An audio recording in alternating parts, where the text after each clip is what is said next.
Emergono ogni giorno nuovi particolari nella maxi operazione della polizia contro lo spaccio di sostanze stupefacenti eseguita a Mestre. La banda era quasi completamente composta da migranti che avevano chiesto in Italia asilo, ben il 90% delle 41 ordinanze di custodia cautelare emesse dalla Procura di Venezia. Si tratta di un'organizzazione criminale piramidale formata solamente da nigeriani, come ha sottolineato il procuratore capo Bruno Cherchi. Un'organizzazione strutturata con ruoli e compiti ben precisi, che vede una struttura di vertice e una struttura che opera poi sul territorio. Non necessariamente tutti fanno tutto, quindi vi è chi dirige, chi distribuisce, chi raccoglie i soldi e chi si occupa di portarli all'estero. All'appello manca il boss di questa organizzazione che risulta per il momento latitante. La banda faceva arrivare la droga dalla Francia e dall'Olanda attraverso gli ovulatori che la consegnavano direttamente al centro di stoccaggio. Nel blitz della polizia ne sono stati individuati 4, di cui 3 erano in abitazioni private nel Veneziano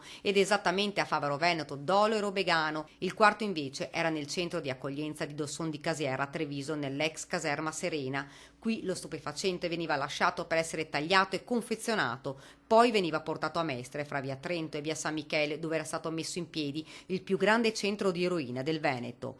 Tolti dalla strada una sessantina di pusher. Molti degli arrestati sono stati espulsi e portati immediatamente in macchina o in aereo al centro di Bari, dove verranno rimpatriati.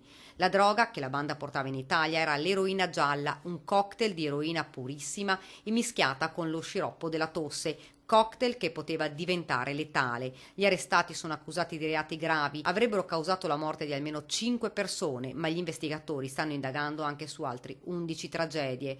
Un quartiere, quello di Mestre, che era in ostaggio di questi criminali, lacrime di gioia dei residenti che finalmente hanno potuto tirare un respiro di sollievo. Chiusi anche alcuni negozi che servivano come nascondiglio per la droga, ma le indagini non si fermano ed i controlli continueranno. Sgominata questa organizzazione criminale, ma l'attenzione rimarrà alta, assicurano gli investigatori. Immediate le polemiche sulla caserma Serena, dove più volte erano state segnalate situazioni anomale. Presto potrebbero arrivare provvedimenti anche nel Trevigiano.